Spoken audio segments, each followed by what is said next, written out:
ಎಲ್ಲರಿಗೂ ನಮಸ್ಕಾರ ರೀ ಫ್ರೆಂಡ್ಸ್. ಇವತ್ತು ನಾನು ನುಗ್ಗೆಕಾಯಿ ಸಾಂಬಾರು ಅಗದಿ ಸಿಂಪಲ್ಲಾಗಿ ಹೆಂಗೆ ಮಾಡೋದಂತ ತೋರಿಸ್ಕೊಟ್ಟೇನಿ, ನೋಡಿನ ಬರ್ರಿ. ನುಗ್ಗೆಕಾಯಿ ಸಾರಿಗೆ ನಾ ಇವತ್ತು 2 ನುಗ್ಗೆಕಾಯಿ ತೊಗೊಂಡೇನಿ ರೀ. ಕುಕ್ಕರ್ದಾಗ 1 ಬಟ್ಲದಷ್ಟು ತೊಗರಿಬೇಳೆ ಹಾಕೊಂಡೇನಿ ರೀ. ಅದನ್ನ ನೀರು ಹಾಕೊಂಡು ಸ್ವಚ್ಛಾಗಿ 1-2 ಸಲ ಬ್ಯಾಳೆ ತೊಳ್ಕೊಬೇಕ್ರಿ. ಈಗ ಬ್ಯಾಳೆ ತೊಳ್ಕೊಂಡೈತ್ರಿ, ಅದ್ರಾಗ 2 ಟೊಮೆಟೊ ತೊಳೆದಿಟ್ಕೊಂಡಿರೋ 2 ಟೊಮೆಟೊ ಹಾಕೋಬೇಕ್ರಿ.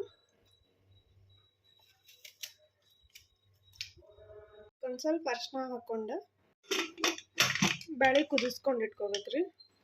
4 ವಿಸಿಲ್ ಮಾಡ್ಕೊಂಡ್ಮೇಲೆ ಬ್ಯಾಳೆ ಹಣ್ಣಾಗೆ ಕುದ್ದಿರ್ತಾವ್ರಿ ಅವ. ಇಲ್ಲಿ ನುಗ್ಗೆಕಾಯಿ ಕಟ್ ಮಾಡಿ ಇಟ್ಕೋಬೇಕ್ರಿ ಅವನ್ನ.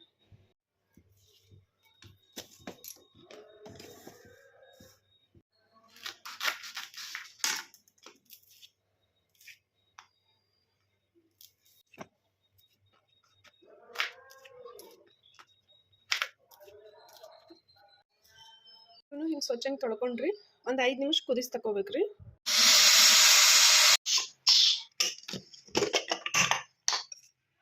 ಬ್ಯಾಳಿ ಹಣ್ಣಾಗೆ ಕುದ್ದಾವ ಇವೀಗ. ಇದೊಂದು ಸ್ವಲ್ಪ ಹಿಂಗೆ ಟೊಮೆಟೊ ಸಣ್ಣ ಆಗುತ್ತನ ಹಿಂಗೆ ಇದು ಮಾಡ್ಕೋಬೇಕ್ರಿ. ಇದನ್ನ ಹೀಗೆ ಸ್ವಲ್ಪ ಬೆಳ್ಳುಳ್ಳಿ ಜಜ್ಜಿ ಇಟ್ಕೋಬೇಕ್ರಿ. ಇದನ್ನ ನೀಗ್ರಿ ಒಂದು ಬೊಗಣಿದಾಗ ಸ್ವಲ್ಪ ಎಣ್ಣೆ ಹಾಕ್ಕೊಂಡು ಈಗ ಇದಕ್ಕೆ ಸಾಸಿವೆ ಹಾಕೋಬೇಕ್ರಿ. ಸಿಡಿದ್ಮೇಲೆ ಸ್ವಲ್ಪ ಜೀರಿಗೆ ಹಾಕೋಬೇಕ್ರಿ. ಜಜ್ಜಿ ಇಟ್ಕೊಂಡಿರೋ ಬೆಳ್ಳುಳ್ಳಿ ಹಾಕೋಬೇಕು, ಕರಿಬೇವು ಹಾಕೋಬೇಕು. ಈಗ ಕುದಿಸಿಟ್ಕೊಂಡಿರೋ ಬ್ಯಾಳೆ ಹಾಕೋಬೇಕು.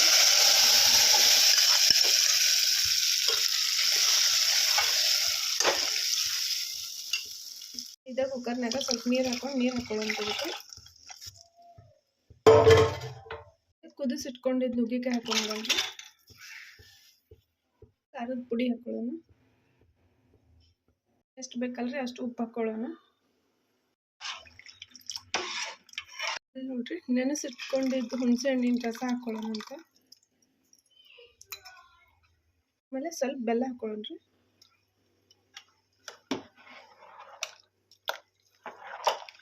ಸಾಂಬಾರು ಪುಡಿ ಹಾಕೊಳ್ಳೋಣ್ರಿ.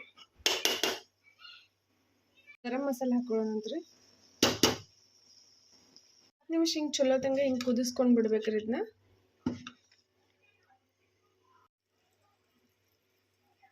ಒಂದು ಸ್ವಲ್ಪ ನೀವು ಕೊಬ್ಬರಿ ಬೇಕಾದ್ರೆ ಹಾಕೋಬೋದ್ರಿ, ಬ್ಯಾಡ ಅಂತಂದ್ರೆ ಹಿಂಗೆ ಸಿಂಪಲ್ ಆಗಿ ಮಾಡ್ಕೋಬೋದ್ರಿ. ಸ್ವಲ್ಪ ಲಾಸ್ಟಿಗೆ ಹಸಿ ಕೊತ್ತಂಬರಿ ಕಟ್ ಮಾಡಿ ಹಾಕೊಂಡು ಬಿಡ್ಬೇಕ್ರಿ.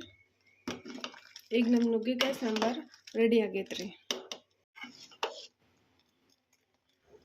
ನೋಡಿದ್ರಲ್ರಿ ಫ್ರೆಂಡ್ಸ, ನುಗ್ಗೆಕಾಯಿ ಸಾಂಬಾರು ಮಾಡೋದು ಎಷ್ಟು ಈಸಿ ಐತೆ ಅಂಥೇಳಿ.